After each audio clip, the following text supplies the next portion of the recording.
se oye La Voz del Sepsure.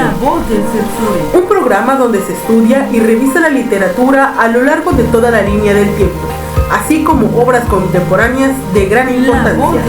Escucharás entrevistas y diálogos con escritores, poetas, ensayistas con gran aporte a la literatura. La Voz del Sepsure, con Didier Gómez Trujillo. Comenzamos. La Voz del Sepsure. Hola amigas y amigos, bienvenidos a La Voz del Sepsure. Es un gusto estar con ustedes y quiero decirles que el Festival Literario Internacional, la FLIP 2023, se encuentra en su apogeo. Terminó ya este curso que se titula La Arquitectura de la Narrativa con el maestro Carlos Azar Mansur. Y esto ha estado extraordinario con este profesor, escritor, poeta, que además tiene mucha empatía, don de gentes, y que enseña de una forma magistral. Así que con 17 escritores que han estado en los talleres todos los días en el Salón Verde. Y el sábado pasado también se llevó a cabo la presentación del libro Mundos en Colisión, la antología del gran colisionador de textos especulativos, con la moderación de Jesús Balcázar Padilla y presentando Michael García, Damián Neri y Adriana Letechipia. Por supuesto, esto en homenaje al gran poeta Óscar Oliva. Y el próximo sábado tendremos la presentación del libro Entre Quimeras y Supernovas, y va a presentar Amado Salazar y el autor Jesús Balcázar Padilla. No se olviden que esto es por Facebook Live en la página del Colegio de Escritores y Poetas del Sureste, y ya queda grabado en el Legado de un Maestro y también en esta página. Así que amigas y amigos, muy contentos de que este Festival Literario Internacional se esté llevando a cabo. Los invito a leer, no se olviden de leer y disfrutar de toda esta línea del tiempo, y precisamente el día de hoy vamos a hablar sobre esto, sobre Gilgamesh y la Ilíada. Y es que en la línea del tiempo de La Voz del Sepsure tenemos que meternos a lo que fue la primera obra grandiosa de la literatura, y este es Gilgamesh. Ya decía Federico García Lorca, la poesía no quiere adeptos, quiere amantes. Pero no podemos dejar pasar por alto a Pablo Neruda. Me enamoré de la vida, es la única que no me dejará sin antes yo hacerlo. Vean qué frase tan bella. Me enamoré de la vida, es la única que no me dejará sin antes yo hacerlo. Y cuando estamos hablando de nuestro gran poeta Mario Benedetti, la perfección es una pulida colección de errores. La perfección es una pulida colección de errores. Qué frases tan hermosas que nos hacen reflexionar. Y es que en este poema de Gilgamesh, que va a ser escrito en el 2000 a.C., sobre 12 tablillas, estos cantos de los sumerios que van a ser grabados en arcilla, nos van a legar el primer poema épico, el primer legado de la antigüedad. Este poema de Gilgamesh, escrito todavía en lenguaje cuneiforme, y podemos encontrar mucha información sobre Gilgamesh, este rey de Uruk, que con su amigo Enkidu buscan ganarse un nombre en la historia. Dentro del argumento, este rey Gilgamesh, que busca conseguir la inmortalidad haciendo cosas heroicas junto a su gran amigo Enkidu, hacen una travesía para matar un monstruo y con su muerte lograrán ser recordados para toda la historia. Tienen que pasar por muchos peligros, pero finalmente encuentran a la bestia llamada Humbaba, y a pesar de las súplicas de esta, la asesinan y antes de morir les lanza una maldición. Cuando regresa el rey Gilgamesh, se topa con Ishtar, una diosa, y ella le ofrece ser su amante. Él le responde que no, pero vean de qué forma le responde. Le responde que no, ya que es como un brasero que se enfría como el hielo. Está utilizando un símil, una comparación, que es una figura literaria. Ishtar, enfurecida, va con su padre, con el dios del cielo, Anu, y le pide que le dé el toro del cielo para que mate a Gilgamesh, y el dios se lo concede. Pero sorpresa, el gran toro del cielo es asesinado por Gilgamesh y por su amigo Enkidu. Después de llegar victoriosos a su pueblo, Enkidu se enferma y muere gracias a esa maldición que le habían dado posterior a matar al monstruo del bosque. Y Gilgamesh se horroriza porque como rey no podía caber que muriera, que sufriera, y entonces hace otra aventura en búsqueda de la inmortalidad. Y en su camino va buscando a Utnapishtim, este sobreviviente del gran diluvio, que cuando está frente a él le va a platicar cómo los dioses le permitieron estar junto a ellos y le revelaron mucho de sus secretos. Y aquí hago una pausa. Esto que les estoy contando se escribió en el 2000 a.C., es decir, hace 4023 años. Es cuando se graban las tablillas de arcilla. Obviamente es un lenguaje, es algo cantado que seguramente se fue perfeccionando de generación en generación hasta que este escriba hace lo propio al dejarlo ya para que con los tiempos pudiéramos nosotros admirar qué bella literatura desde aquellos tiempos. Cuando le cuenta cómo sobrevive del gran diluvio y cómo los dioses le permitieron estar junto a ellos y le revelaron mucho de sus secretos, juntos van a buscar esa extraña flor que da la inmortalidad, y cuando la encuentra, una víbora se la arrebata a Gilgamesh y se la come. Y entonces llora porque se da cuenta que va a morir, en algún momento va a morir. Este poema heroico que lleva el nombre del rey de Uruk, Gilgamesh, que a su inicio era un despótico rey de Babilonia y que va a gobernar esta ciudad Uruk, conocida como Erech, actual Barca en Irak. Hay un momento incitante cuando Shamat, que encuentra a Enkidu, queda enamorada de él. Y es que déjenme decirles que dentro de la trama está Gilgamesh, que gobierna a su pueblo de una forma despótica, y entonces le mandan su contraparte. Su contraparte era Enkidu, un ser humano crecido en la selva. Y este ser humano crecido en la selva, si le recuerda a Tarzán, es solamente coincidencia. Este hombre crecido en la selva, salvaje, viene para derrotar al rey de Uruk. Viene para pelear con él, para que puedan ellos enfrentarse. Y entonces dice el rey de Uruk, Gilgamesh: ¿cómo puedo derrotar a Enkidu cuando le informan que viene haciendo destrozos en su reino? Y dice: ya lo sé, es con el amor. Así que le manda a Shamat, una chica que era prostituta del templo, es decir, que hacía servicios religiosos, y es enviada por el rey. Cuando encuentra a Enkidu, se enamora de él, se enamora de ese ser salvaje, y él también se enamora de ella. Y entonces ella le ofrece que juntos vayan a Uruk. Lo convence, parten hacia la gran ciudad y cuando llegan se enfrenta a Gilgamesh. Se enfrentan a morir.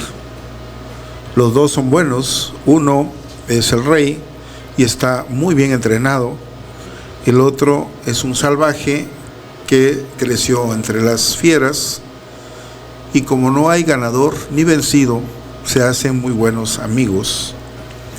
Y es por eso que cuando ya son amigos y vean qué hermosa obra con respecto a Gilgamesh, porque el rey, la vanidad, va a ser derrotado por la amistad, es decir, se va a hacer amigo de Enkidu. El salvaje va a ser derrotado por la amistad. Y entonces, ¿qué mensaje trae? Mientras que el salvaje también va a ser derrotado por el amor. Y juntos parten a un desafío para poder ganarse un nombre en la historia y ser recordados por siempre. Y para obtenerlo tenían que matar a Humbaba y el monstruo del bosque. Este dijo que ninguno de los dos llegue a viejo y que por su amigo Gilgamesh, Enkidu tenga salvación. ¿Y cuál es el clímax de esta obra? Cuando muere la feroz bestia Humbaba, Gilgamesh y Enkidu parten rumbo a la ciudad de Uruk, y es cuando en el camino Gilgamesh se cambia la túnica y entonces se aprecia sus músculos y toda esa parte masculina que hace que la diosa Ishtar se enamore de él. Ven, Gilgamesh, sé tú mi amante, tú serás mi esposo y yo tu mujer. Pero Gilgamesh, sabiendo lo que le pasa a los amantes de Ishtar, que luego son muertos, la rechaza. Y así se va todo esto cuando manda el toro, pero también Ishtar le amenaza con mandar sequías y matar a muchos seres vivos. Cuando Enkidu y Gilgamesh matan al toro, Gilgamesh dice: fuimos nosotros quienes arrojamos el muslo del toro a las calles de Uruk. Para Ishtar no hubo consuelo.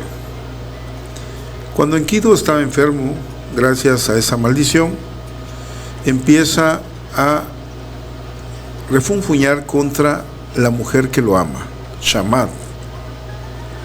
Jamás formarás un lugar feliz, que los ebrios te propinen bofetadas y malos tratos. Y al oír Shamas a Enkidu, le hace ver el error y la injusticia que está cometiendo en contra de la mujer que ama. ¿Por qué maldices a Shamat, siendo que fue ella la que te hizo comer el pan destinado a los dioses? Enkidu vio su error y se retractó de ello, y al morir, el rey Gilgamesh, también asustado de que puede morir igual, tenía que buscar esa flor de la inmortalidad. Así que, ¿cómo va a terminar esta historia, esta epopeya, la primera obra de la literatura mundial, la que se escribe en el 2000 años antes de Cristo? La resolución parte porque Gilgamesh tiene un sueño en el que aparecen hombres de piedra y parte rumbo a unas montañas, y en el camino se encuentra con 2 escorpiones y le preguntan que a dónde va.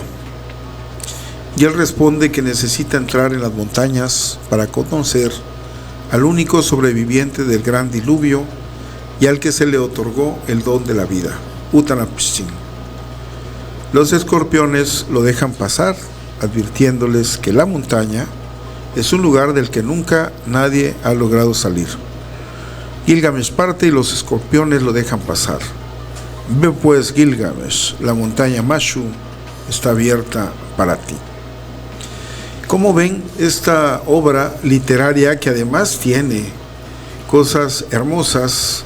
Independientemente, déjenme decirles que también visita al infierno. ¿Y cómo es posible que 2000 años antes de Cristo se esté hablando de esto?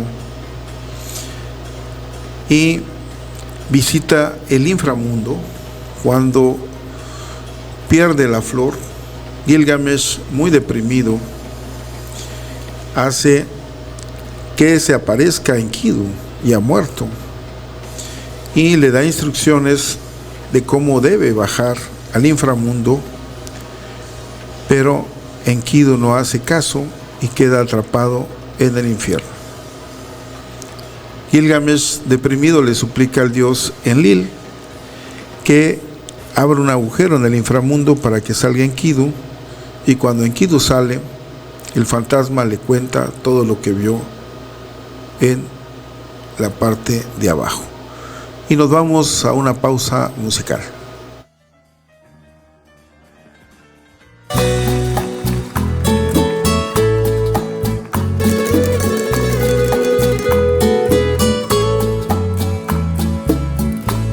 Si pudiera estrecharte, sería tan dichoso. El mundo más hermoso lo vería por ti. Pero no sé qué hay entre nosotros que me separa cada día más de ti. Esa pared que no me deja verte debe caer por obra del amor. Esa pared que nos separa siempre debe caer. Debemos platicar. Las horas que pensando estoy en ti se hacen eternas. ¿Cómo es posible que tú ni comprendas cuánto te quiero? Y mi corazón será tan feliz si tú eres mía. Si tú eres mía, si tú eres mía. Esa pared que no me deja verte debe caer por obra del amor. Esa pared que nos separa siempre debe caer por obra del amor. No hay otra, por obra del amor. La, la, la.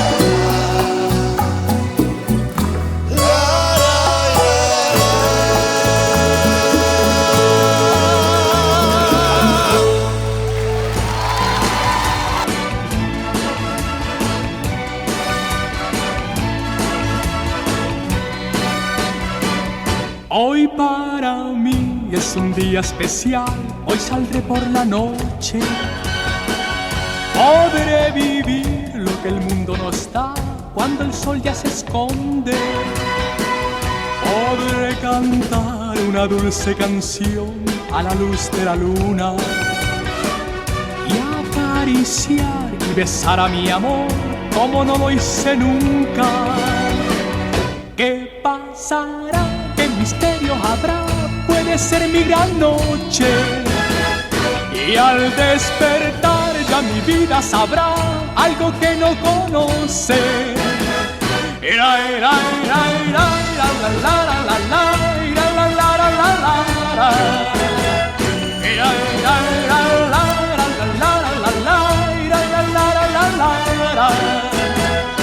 Caminaré abrazado a mi amor por las calles sin rumbo.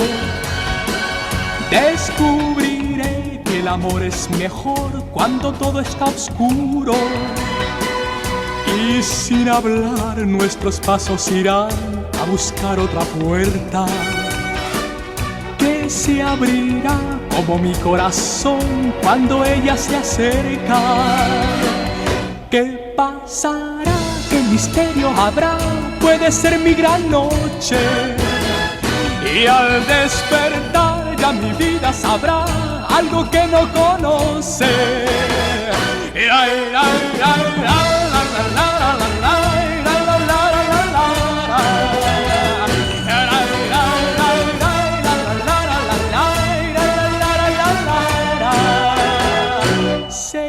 Será esta noche ideal que ya nunca se olvida.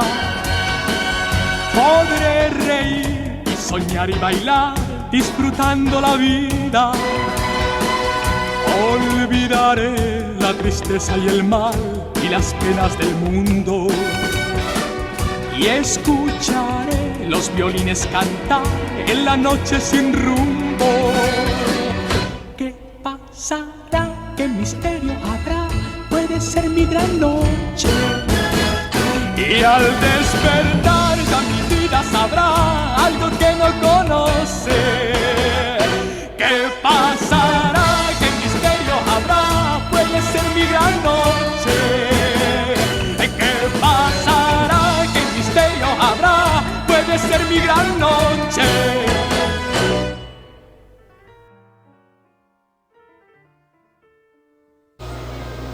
¿Y qué tal estas dos canciones de Leo Dan, cantada con él y también con Rivera, y por supuesto Rafael, con esta canción de Manuel Alejandro, que por cierto, no se olviden que tenemos otros programas que los invitamos a escuchar.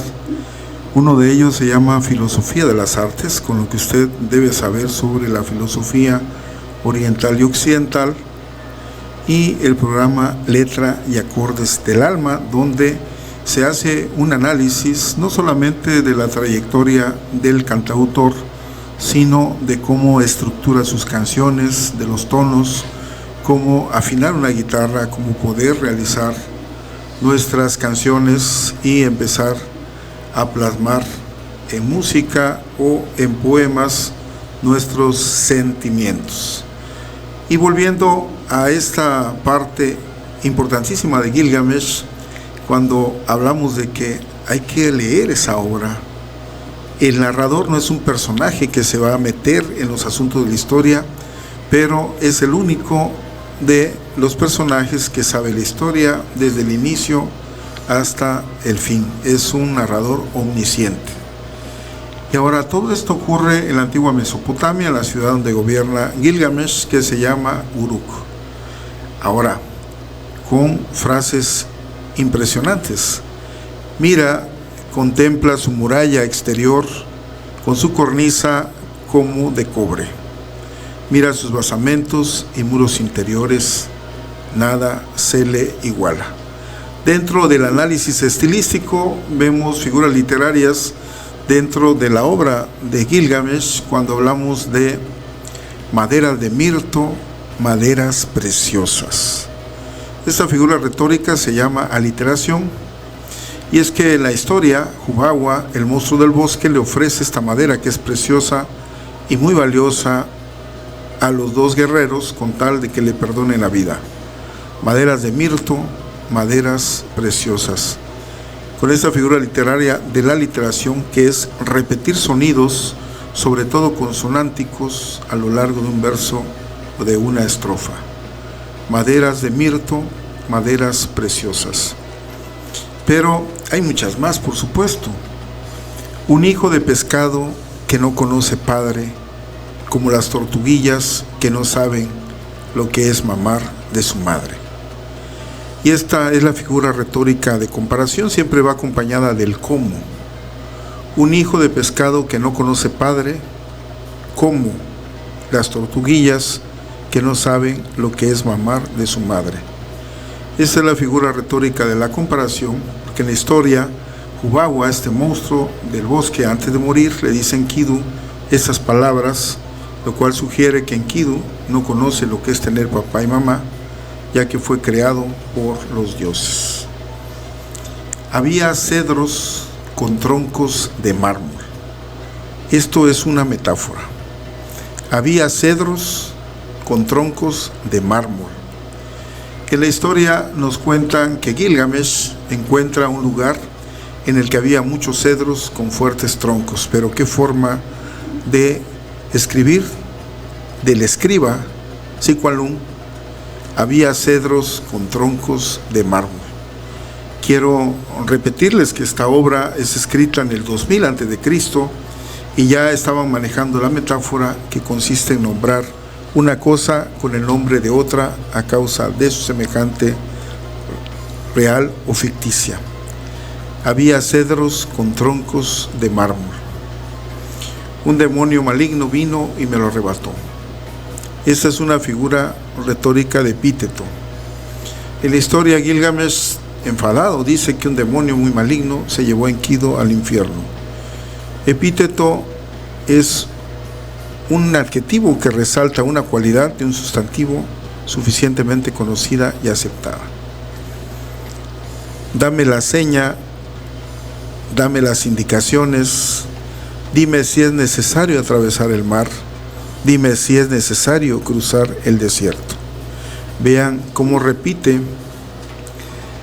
dame las señas, dame las indicaciones, dime si es necesario atravesar el mar, dime si es necesario cruzar el desierto. Estas repeticiones al principio de varios versos se llama anáfora. Y es que en la historia Gilgamesh le pide a una tabernera las indicaciones para encontrar a Utnapishtim. Y vean cómo suena ese verso: dame las señas, dame las indicaciones, dime si es necesario atravesar el mar, dime si es necesario cruzar el desierto. Se pavonea de día y de noche. Aquí utiliza el merismo, el cual nos cuenta que Gilgamesh era un hombre muy vanidoso y arrogante. El merismo es una figura retórica que consiste en enumerar las partes o las características propias. Día y noche significa todo el tiempo. Cuando dice se pavonea de día y de noche, es decir, todo el tiempo. ¿Y qué les parece, amigas y amigos, que nos vayamos a hablar un poco de la Ilíada? Y es que realmente meternos a la línea del tiempo y encontrar estas grandes obras nos viene a recordar muchas frases de literatos como Jorge Luis Borges. Hay derrotas que tienen más dignidad que una victoria.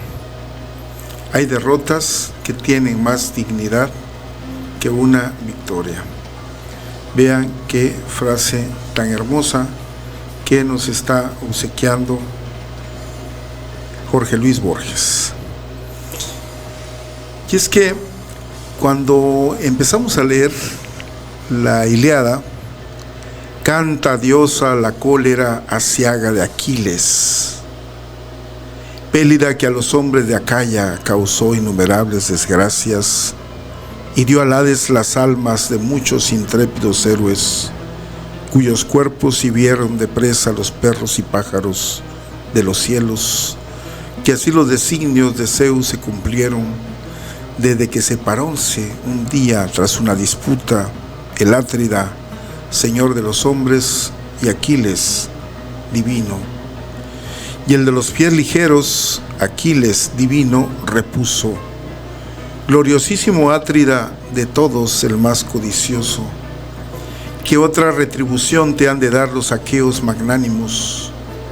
No sé que haya tesoro común que podamos partimos, pues ya está repartido lo que en las ciudades pillamos, y no es justo obligar a los hombres a un nuevo reparto. Da esa joven al Dios, y nosotros te lo pagaremos por 3 veces a 4, si Zeus nos permite algún día el poder conquistar la ciudad bien minada de Troya. Y al mostrarse en el día la aurora de dedos de rosa, se reunió todo el pueblo rodeando la pira de Héctor. Esto ya sería la parte final, el otro es el inicio de la Ilíada. Después de esa historia que ustedes seguramente han visto en películas y también han leído, en la parte final y con ese lenguaje que utilizaba Homero, Aeda, que va a escribir y esta obra en el 762 a.C., esta y la Odisea.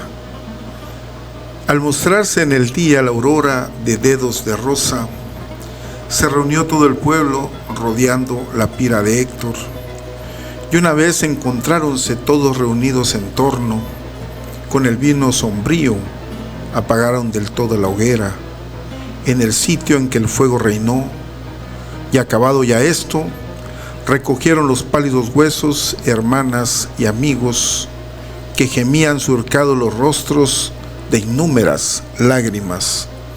Los reunieron después en un cofre de oro y cerrado, lo envolvieron con un fino velo de púrpura. Luego colocaron el cofre en el hoyo, pusiéronle encima hacinadas muchísimas piedras de grandes tamaños y erigieron el túmulo. En torno pusieron vigías por si lo de las grebas hermosas los acometían, y partieron, alzado ya el túmulo. Luego, reunidos, el glorioso festín funeral celebraron sentados en la casa de Príamo, el rey de realeza divina. A Héctor, el domador de caballos, se honró de este modo. Y vean cómo maneja ese lenguaje en hexámetros dactílicos el fascinante escritor Homero, que junto con Hesíodo nos van a legar mucha parte de lo que va a ser la cultura griega. Esta Grecia, que va a tener sus orígenes en el mundo egeo, es decir, en Creta y Micenas, y cuya primera etapa de la historia es del siglo XII a.C. Aquí estamos hablando de que se está escribiendo esta historia en el 800 a.C., pero ocurre esta guerra 1200 años antes. En estas civilizaciones cretense y micénica, que van a estar cerca del mar Mediterráneo y del mar Negro, es donde va a florecer una brillante civilización llamada minoica, en honor al legendario rey Minos, y que se va a remontar al año 2600 antes de Cristo. Vivieron bajo la autoridad de los reyes, y en el centro prácticamente de la isla de Creta se iba a encontrar el palacio de Knossos, centro administrativo y de poder de la cultura minoica. Construyeron palacios para los monarcas, también almacenes, y la estructura de sus palacios dio origen al laberinto de Creta. Sí, el laberinto de Creta, pero seguimos hablando de esto después de escuchar una pausa musical.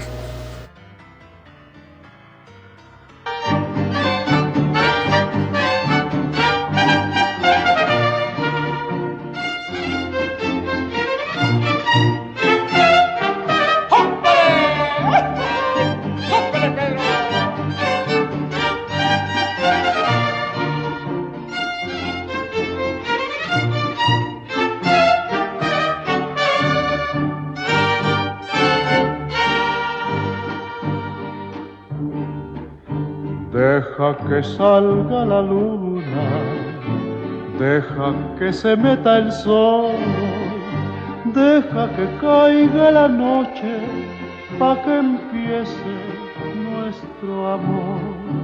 Deja que las estrellitas me llenen de inspiración para decirte cositas muy bonitas, corazón. Yo sé que no hay en el mundo amor como el que me das, y sé que noche con noche va creciendo más y más. Y sé que noche con noche va creciendo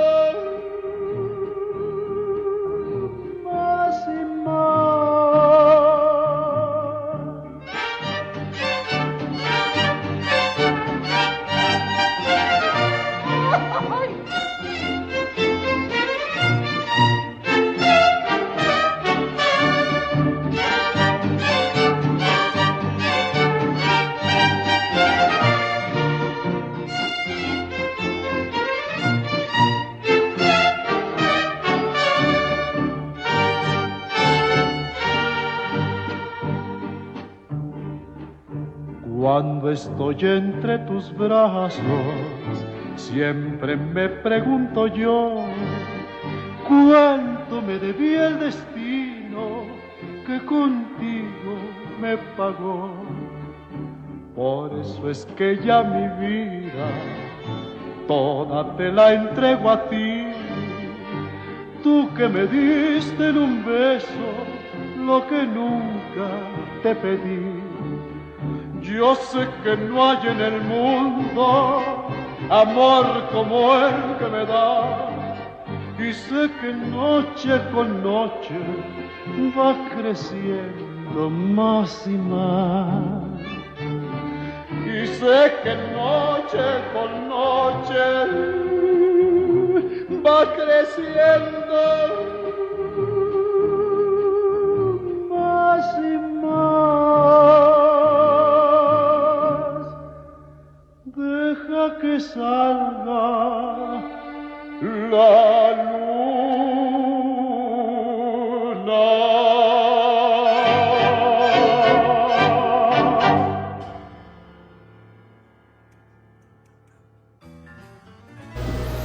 Qué bellísima canción, Deja que salga la luna, que canta Pedro Infante con la letra del gran cantautor José Alfredo Jiménez, que compone esta canción en 1954 y la estamos escuchando con ritmo de guapango, con una voz maravillosa y con el falsete característico de Pedro Infante.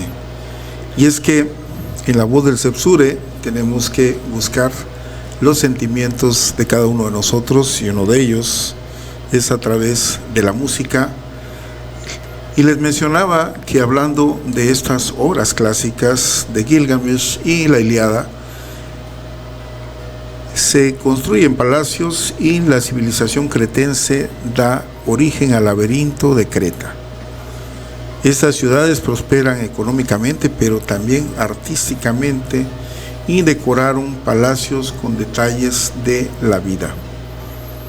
Así que Grecia, esta gran cultura, que es escenario de tres grandes acontecimientos, porque van a surgir las polis y los griegos se van a extender por el Mediterráneo. Van a surgir esas ciudades y los griegos se van a sentir orgullosos de ser helenos y descender de Helen, ese héroe del que también les hemos comentado en algún momento. Pertenecer a la Hélade es un honor que nadie en el mundo de esa época desearía perder. Este mundo griego, situado en el extremo de la península balcánica y en las islas del mar Egeo, que por esa ubicación que tiene ha sido puente entre Europa y Asia, y además es el cruce de culturas entre Oriente y Occidente, formada por islas y archipiélagos muy hermosos, como las islas jónicas, las islas cíclicas, islas espóradas, Creta, Eubea. Creta es la más grande y ocupa un lugar estratégico porque está a medio camino entre Grecia y Egipto.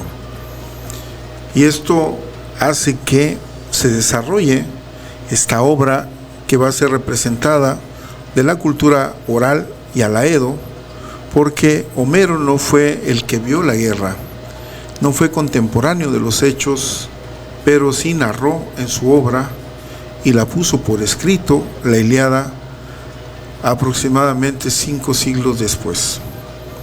El Aedo o el Aeda era un cantor de leyendas y de gestas heroicas o guerreras que se acompañaba de un instrumento de cuerda y que ejercía su oficio inspirado en las musas, aprendía los versos de memoria y la repetía con esa destreza. Así que el Aeda era un personaje excelente, maravilloso de la cultura de esos tiempos. Pero luego el Aeda va a ser sustituido por el Rapsoda. El Rapsoda, y a Homero le toca esa transición del Aedo al Rapsoda, y esto fue a finales del siglo VIII y comienzos del VII, cuando los poemas se dejan de cantar porque se empiezan a escribir y entonces se empiezan a declamar. Así que Homero debió haber sido ya no un Aeda, sino uno de los primeros rapsodas. Este rapsoda era un artista que recitaba los versos con la ayuda de un bastón que iba golpeando al suelo para marcar ese ritmo de los versos. Así que vamos a tener a la épica, esta Ilíada y Odisea, como los primeros exponentes de un género literario, la épica que con Homero comienza, y sus características serían varias, porque una de ellas es que desde el punto de vista formal hace una invocación a la musa. Y ustedes, cuando les estaba leyendo el inicio, canta diosa la cólera aciaga del pélida Aquiles. Canta diosa la cólera aciaga del pélida Aquiles. Esta invocación va a ser una característica que va a tener la épica, que comienza con Homero y donde esta oralidad de invocación a la musa le está dando una característica desde el punto de vista formal. Desde el punto de vista argumental va a encontrarse gesta de guerreros, hazañas, proezas, que va a ser el contenido básico de la saga oral que ahora se está dejando por escrito. Y es que la Ilíada no narra la guerra de Troya completa, sino solo 51 días, y va a concentrar la acción en 9 días durante la cólera de Aquiles. Este personaje, quiero decir la palabra extraordinario, porque realmente la forma como construye Homero su personaje es extraordinario. Durante la cólera de Aquiles son 9 días de los 51 días que narra la Ilíada, y que va a constar de 24 rapsodias o libros. Estas rapsodias o libros que fueron recopiladas por los monjes alejandrinos en la biblioteca de Alejandría, y que nos permite que se ordene y además que se conserve. Y ahora surge la pregunta: ¿quién fue Homero? ¿Quién fue Homero? Pero no se conoce con exactitud ni la época en que vivió, ni siquiera su patria, y casi nadie dudaría hoy que el siglo VIII, en algún lugar de Asia Menor, fue el lugar donde existió un rapsoda que desarrolló una actividad poética y literaria en relación con el tema de la guerra de Troya. Pero ¿de qué forma lo hizo este poeta griego, cuyas noticias sobre él sitúan su nacimiento en Quíos, pero como todo personaje famoso se pelean 7 ciudades el origen de Homero: Colofón, Cumas, Pilos, Ítaca, Argos, Atenas, Esmirna, y son varias las biografías de este extraordinario poeta, que incluyen la famosa ceguera, que es legendaria. Y por supuesto, este lugar maravilloso narrado, que es Troya. ¿Por qué maravilloso? Porque utiliza nuestra imaginación. Cada uno de nosotros lleva su propia Troya en sí mismo. Y déjenme decirles un secreto a voces. Uno de los huesos de la pelvis, de hecho un derecho y un izquierdo, se llama ilíaco. Y ese hueso ilíaco también se llama ilion. Y déjenme decirles que el significado de ilion es Troya. Así que cada uno de nosotros literalmente lleva su propia Troya en su organismo y seguramente su propia Troya en su corazón. En este lugar donde se realiza la mayor parte de la obra, esta ciudad que va a estar en el estrecho demasiado ancho de Helesponto, en esta ciudadela, una ciudad con mucha vida. De hecho, donde se desarrolla es la Troya Sexta, porque cuando hicieron las excavaciones encontraron varias ciudadelas y entonces estaban viendo en cuál de ellas se había desarrollado la Ilíada.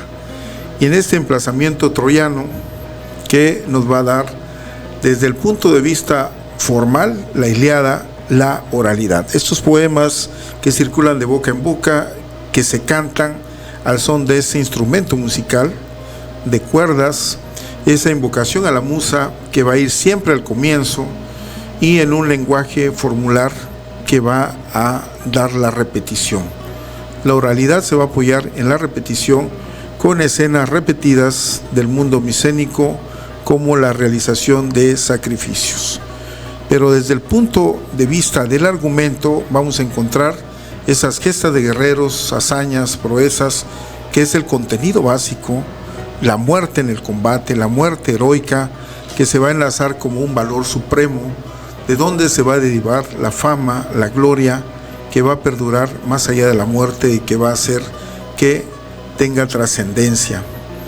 Y por supuesto la intervención de personajes divinos, que va a ser una característica de la épica oral más primitiva, y digresiones y acciones al margen del eje argumental básico que hace que la lectura resulte compleja y que están hechas para hablarse. Es decir, si ustedes quieren leer la Ilíada, yo les invito a que la lean, pero que también la escuchen, y van a notar que cuando la escuchan, también como cuando escuchan Don Quijote de la Mancha, el ingenioso hidalgo, la parte 1, y el ingenioso caballero, la parte 2, va a encontrar cómo eran hechas para que se hablaran. Esto también les puedo decir del Periquillo Sarmiento, una de las obras de Francisco Fernández de Lizardi. ¿Por qué el nombre de la obra Ilíada? Porque el nombre griego de Troya es Ilion, y por eso se llama la obra la Ilíada. En esta obra, que tiene como tema principal el pleito que tiene Aquiles, héroe máximo de la Ilíada, con el rey Agamenón. El rey Agamenón, jefe de las tropas aqueas, que también son griegas, que luchan contra los troyanos.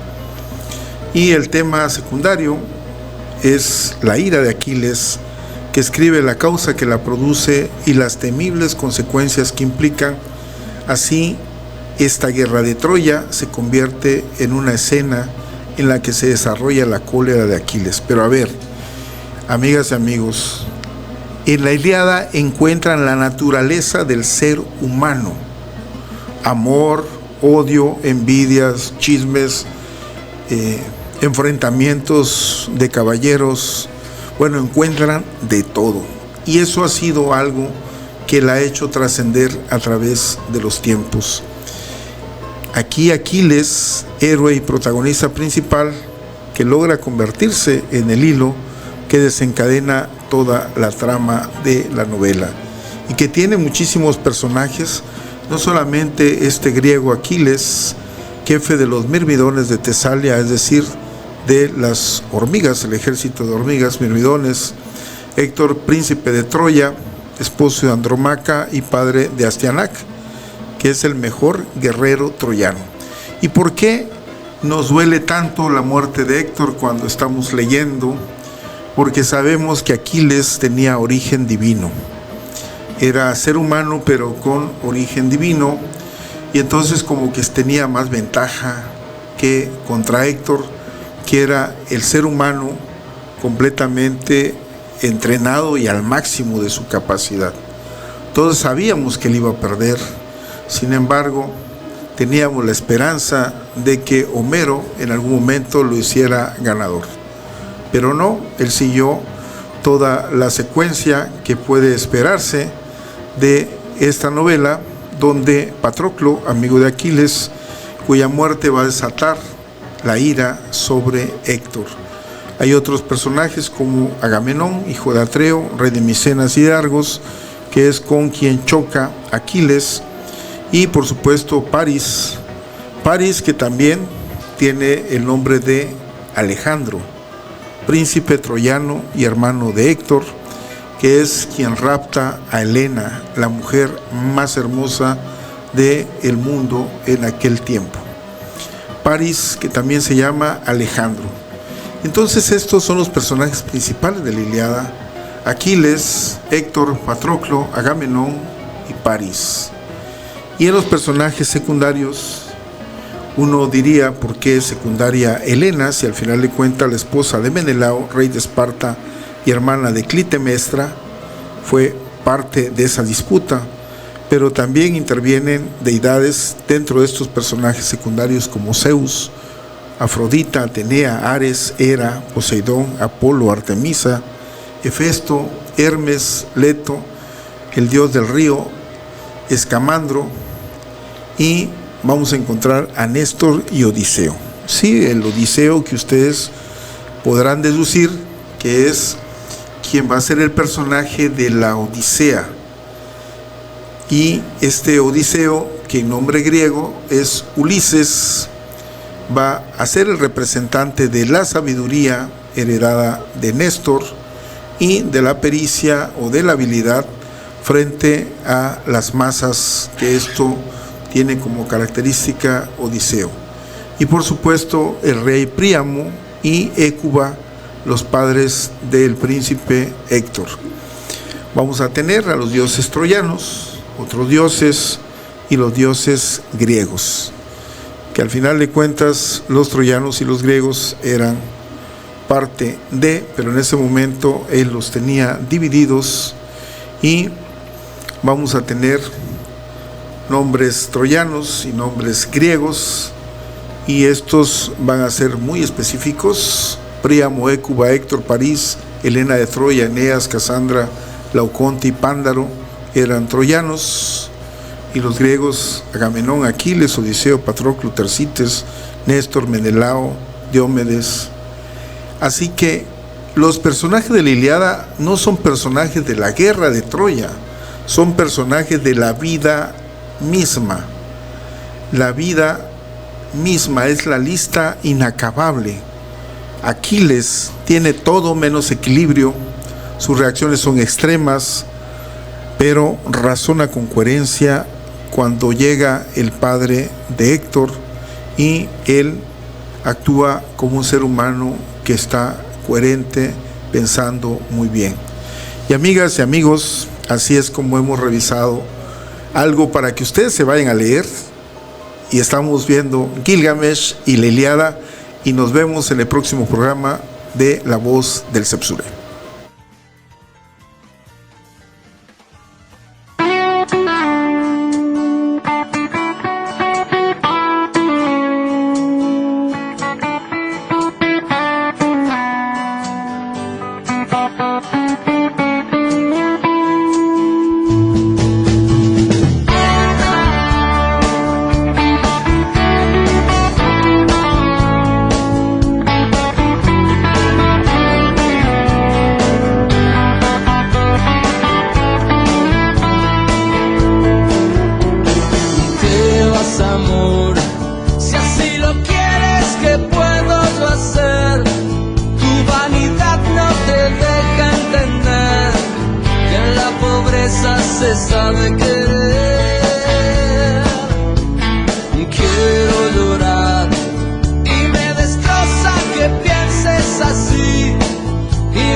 entre letras se oye la voz del Cepsure. Escúchenos en la siguiente emisión, La Voz del Cepsure, con Didio.